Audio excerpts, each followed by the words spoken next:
சங்கீதம் அதிகாரம் 1. துன்மார்க்கருடைய ஆலோசனையில் நடவாமலும் பாவிகளுடைய வழியில் நில்லாமலும் பரியாசக்காரர் உட்காரும் இடத்தில் உட்காராமலும் கர்த்தருடைய வேதத்தில் பிரியமாயிருந்து இரவும் பகலும் அவருடைய வேதத்தில் தியானமாய் இருக்கிற மனுஷன் பாக்கியவான். அவன் நீர்க்கால்களின் ஓரமாய் நடப்பட்டு தன் காலத்தில் தன் கனியை தந்து இலையுதிராதிருக்கிற மரத்தை போல் இருப்பான். அவன் செய்வதெல்லாம் வாய்க்கும். துன்மார்க்கரோ அப்படி இராமல் காற்று பறக்கடிக்கும் பதரை போல் இருக்கிறார்கள். ஆகையால் துன்மார்க்கர் நியாய தீர்ப்பிலும் பாவிகள் நீதிமான்களின் சபையிலும் நிலை நிற்பதில்லை. கர்த்தர் நீதிமான்களின் வழியை அறிந்திருக்கிறார், துன்மார்க்கரின் வழியோ அழியும். சங்கீதம் அதிகாரம் 2. ஜாதிகள் கொந்தளித்து ஜனங்கள் விருதா காரியத்தை சிந்திப்பானேன்.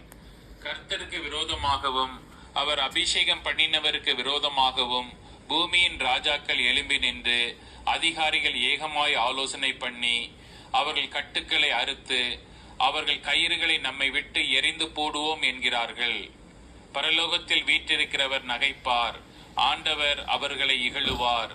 அப்பொழுது அவர் தமது கோபத்திலே அவர்களோட பேசி தமது உக்கிரத்திலே அவர்களை கலங்க பண்ணுவார். நான் என்னுடைய பரிசுத்த பர்வதமாகிய சீயோன் மீதில் என்னுடைய ராஜாவை அபிஷேகம் பண்ணி வைத்தேன் என்றார். தீர்மானத்தின் விவரம் சொல்லுவேன். கர்த்தர் என்னை நோக்கி, நீர் என்னுடைய குமாரன், இன்று நான் உம்மை ஜனிப்பித்தேன், என்னை கேளும். அப்பொழுது ஜாதிகளை உமக்கு சுதந்திரமாகவும் பூமியின் எல்லைகளை உமக்கு சொந்தமாகவும் கொடுப்பேன். இருப்பு கோலால் அவர்களை நொறுக்கி குய கலக்கத்தை போல் அவர்களை உடைத்து போடுவீர் என்று சொன்னார். எப்போதும் ராஜாக்களே உணர்வடையுங்கள், பூமியின் நியாயாதிபதிகளே எச்சரிக்கையாயிருங்கள். பயத்துடனே கர்த்தரை சேவியுங்கள், நடுக்கத்துடனே களி கூறுங்கள். குமாரன் கோபம் கொள்ளாமலும் நீங்கள் வழியிலே அழியாமலும் இருக்கும்படிக்கு அவரை முத்தம் செய்யுங்கள். கொஞ்ச காலத்திலே அவருடைய கோபம் பற்றி எரியும். அவரை அண்டிக் கொள்ளுகிற யாவரும் பாக்கியவான்கள். சங்கீதம் அதிகாரம் 3. கர்த்தாவே, என் சத்துருக்கள் எவ்வளவாய் பெருகி இருக்கிறார்கள். எனக்கு விரோதமாய் எழும்புகிறவர்கள் அநேகர். தேவனிடத்தில் அவனுக்கு இரட்சிப்பு இல்லை என்று என் ஆத்துமாவை குறித்து சொல்லுகிறவர்கள் அநேகராயிருக்கிறார்கள். சேலா. ஆனாலும் கர்த்தாவே, நீர் என் கேடகமும் என் மகிமையும் என் தலையை உயர்த்துகிறவருமாயிருக்கிறீர். நான் கர்த்தரை நோக்கி சத்தமிட்டு கூப்பிட்டேன், அவர் தமது பரிசுத்த பர்வதத்திலிருந்து எனக்கு செவி கொடுத்தார். சேலா. நான் படுத்து நித்திரை செய்தேன், விழித்து கொண்டேன், கர்த்தர் என்னை தாங்குகிறார். எனக்கு விரோதமாக சுற்றிலும் படையெடுத்து வருகிற 10,000 பேருக்கும் நான் பயப்படேன். கர்த்தாவே, எழுந்தருளும். என் தேவனே, என்னை இரட்சியும். நீர் என் பகைஞர் எல்லாரையும் தாடையிலே அடித்து துன்மார்க்கருடைய பற்களை தகர்த்து போட்டீர். இரட்சிப்பு கர்த்தருடையது.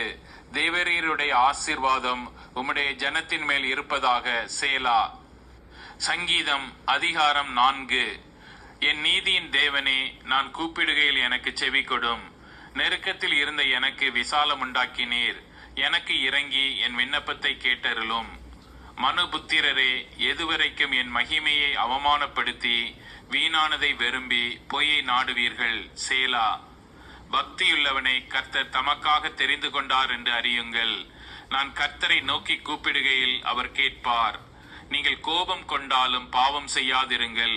உங்கள் படுக்கையிலே உங்கள் இருதயத்தில் பேசிக்கொண்டு அமர்ந்திருங்கள். சேலா. நீதியின் பலிகளை செலுத்தி கர்த்தர் மேல் நம்பிக்கையாயிருங்கள். எங்களுக்கு நன்மை காண்பிப்பவன் யார் என்று சொல்லுகிறவர்கள் அநேகர். கர்த்தாவே, உம்முடைய முகத்தின் ஒளியை எங்கள் மேல் பிரகாசிப்பிக்க பண்ணும். அவர்களுக்கு தானியமும் திராட்சை ரசமும் பெருகி இருக்கிற காலத்தின் சந்தோஷத்தை பார்க்கிலும் அதிக சந்தோஷத்தை என் இருதயத்தில் தந்தீர். சமாதானத்தோட படுத்துக்கொண்டு நித்திரை செய்வேன். கர்த்தாவே, நீர் ஒருவரே என்னை சுகமாய் தங்க பண்ணுகிறீர். சங்கீதம் அதிகாரம் 5. கர்த்தாவே, என் வார்த்தைகளுக்கு செவிகொடும். என் தியானத்தை கவனியும்.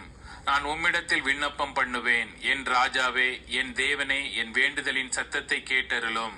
கர்த்தாவே, காலையிலே என் சத்தத்தை கேட்டருளுவீர்.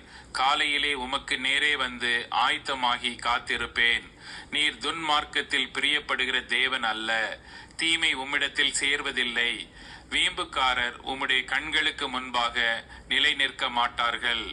அக்கிரமக்காரர் யாவரையும் வெறுக்கிறீர். பொய் பேசுகிறவர்களை அழிப்பீர். இரத்த பிரியனையும் சூதுள்ள மனுஷனையும் கர்த்தர் அருவருக்கிறார். நானோ உமது மிகுந்த கிருபையினாலே உமது ஆலயத்துக்குள் பிரவேசித்து உமது பரிசுத்த சந்நிதிக்கு நேரே பயபக்தியுடன் பணிந்து கொள்வேன். கர்த்தாவே, என் சத்துருக்களின் நிமித்தம் என்னை உம்முடைய நீதியிலே நடத்தி எனக்கு முன்பாக உம்முடைய வழியை செவ்வைப்படுத்தும். அவர்கள் வாயில் உண்மையில்லை, அவர்கள் உள்ளம் கேடுபாடுள்ளது. அவர்கள் தொண்டை திறக்கப்பட்ட பிரேத குழி, தங்கள் நாவினால் இச்சகம் பேசுகிறார்கள். தேவனே, அவர்களை குற்றவாளிகளாக தீரும். அவர்கள் தங்கள் ஆலோசனைகளாலேயே விழும்படி செய்யும். அவர்கள் துரோகங்களினுடைய திரட்சி நிமித்தம் அவர்களை தள்ளிவிடும். உமக்கு விரோதமாய் கலகம் பண்ணினார்களே. உம்மை நம்புகிறவர்கள் யாவரும் சந்தோஷித்து எந்நாளும் கெம்பீரிப்பார்களாக. நீர் அவர்களை காப்பாற்றுவீர். உம்முடைய நாமத்தை நேசிக்கிறவர்கள் உம்மில் களி கூறுவார்களாக. கர்த்தாவே, நீர் நீதிமானை ஆசீர்வதித்து காருண்யம் என்னும் கேடகத்தினால் அவனை சூழ்ந்து கொள்வீர். 1. தாவீதின் குமாரனும் இஸ்ரவேலின் ராஜாவுமாகிய சாலமோனின் நீதிமொழிகள். இவைகளால் ஞானத்தையும் போதகத்தையும் அறிந்து புத்திமதிகளை உணர்ந்து விவேகம், நீதி, நியாயம், நிதானம் என்பவைகளை பற்றிய உபதேசத்தை அடையலாம். இவைகள் பேதைகளுக்கு வினாவையும் வாலிபருக்கு அறிவையும் விவேகத்தையும் கொடுக்கும். புத்திமான் இவைகளை கேட்டு அறிவில் தேறுவான். விவேகி நல் ஆலோசனைகளை அடைந்து நீதிமொழியையும் அதன் அர்த்தத்தையும் ஞானிகளின் வாக்கியங்களையும் அவர்கள் உரைத்த புதை பொருட்களையும் அறிந்து கொள்வான். கர்த்தருக்கு பயப்படுதலே ஞானத்தின் ஆரம்பம். மூடர் ஞானத்தையும் போதகத்தையும் அசட்டை பண்ணுகிறார்கள். என் மகனே, உன் தகப்பன் புத்தியை கேள், உன் தாயின் போதகத்தை தள்ளாதே.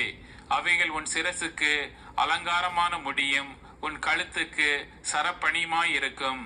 என் மகனே, பாவிகள் உனக்கு நயங்காட்டினாலும் நீ சம்மதியாதே.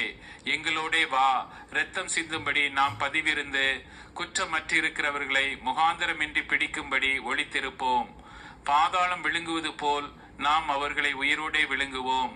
குழியில் இறங்குகிறவர்கள் விழுங்கப்படுவது போல் அவர்களை முழுமையும் விழுங்குவோம். விலையுயர்ந்த சகலவித பொருட்களையும் கண்டடைவோம். கொள்ளை பொருளினால் நம்முடைய வீடுகளை நிரப்புவோம். எங்களோட பங்காளியாயிரு, நம் எல்லாருக்கும் ஒரே பை இருக்கும் என்று அவர்கள் சொல்வார்கள் ஆகில், என் மகனே, நீ அவர்களோடே வழி நடவாமல் உன் காலை அவர்கள் பாதைக்கு விலக்குவாயாக. அவர்கள் கால்கள் தீங்கு செய்ய ஓடி இரத்தம் சிந்த தீவிரிக்கிறது. எவ்வகையான பட்சியானாலும் சரி, அதன் கண்களுக்கு முன்பாக வலையை விரிப்பது விருதா. இவர்களோ தங்கள் இரத்தத்திற்கே பதிவிருக்கிறார்கள், தங்கள் பிராணனுக்கே ஒளி வைத்திருக்கிறார்கள். பொருள் ஆசையுள்ள எல்லாருடைய வழியும் இதுவே. இது தன்னை உடையவர்களின் உயிரை வாங்கும். ஞானமானது வெளியே நின்று கூப்பிடுகிறது, வீதிகளில் சத்தமிடுகிறது. அது சந்தடியுள்ள தெருக்களின் சந்திலும் ஒலிமுக வாசலிலும் நின்று கூப்பிட்டு பட்டணத்தில் தன் வார்த்தைகளை வசனித்து சொல்லுகிறது. பேதைகளே, நீங்கள் பேதமையை விரும்புவதும், நிந்தனைக்காரரே, நீங்கள் நிந்தனையில் பிரியப்படுவதும், மதியீனரே, நீங்கள் ஞானத்தை வெறுப்பதும் எதுவரைக்கும் இருக்கும்? என் கடிந்து கொள்ளுதலுக்கு திரும்புங்கள். இதோ என் ஆவியை உங்களுக்கு அருளுவேன், என் வார்த்தைகளை உங்களுக்கு தெரிவிப்பேன். நான் கூப்பிட்டும் நீங்கள் கேட்க மாட்டோம் என்கிறீர்கள். நான் என் கையை நீட்டியும் கவனிக்கிறவன் ஒருவனும் இல்லை. என் ஆலோசனையை எல்லாம் நீங்கள் தள்ளி என் கடிந்து கொள்ளுதலை வெறுத்தீர்கள். ஆகையால் நானும் உங்கள் ஆபத்து காலத்தில் நகைத்து நீங்கள் பயப்படும் காரியம் வரும்போது ஆகட்டியம் பண்ணுவேன். நீங்கள் பயப்படும் காரியம் புசல் போல் வரும்போதும், ஆபத்து சூறாவளி போல் உங்களுக்கு நேரிடும் போதும், நெருக்கமும் இடுக்கமும் உங்கள் மேல் வரும்போதும் ஆகட்டியம் பண்ணுவேன். அப்பொழுது அவர்கள் என்னை நோக்கி கூப்பிடுவார்கள், நான் மறு உத்தரவு கொடுக்க மாட்டேன். அவர்கள் அதிகாலையிலே என்னை தேடுவார்கள், என்னை காண மாட்டார்கள். அவர்கள் அறிவை வெறுத்தார்கள், கர்த்தருக்கு பயப்படுதலை தெரிந்து கொள்ளாமற் போனார்கள். என் ஆலோசனையை அவர்கள் விரும்பவில்லை, என் கடிந்து கொள்ளுதலை எல்லாம் அசட்டை பண்ணினார்கள். ஆகையால் அவர்கள் தங்கள் வழியின் பலனை புசிப்பார்கள், தங்கள் யோசனைகளினால் திருப்தி அடைவார்கள். பேதைகளின் மாறுபாடு அவர்களை கொல்லும், மூடரின் நிர்விசாரம் அவர்களை அழிக்கும். எனக்கு செவி கொடுக்கிறவன் எவனோ அவன் விக்கினமின்றி வாசம் பண்ணி ஆபத்திற்கு பயப்படாமல் அமைதியாயிருப்பான்.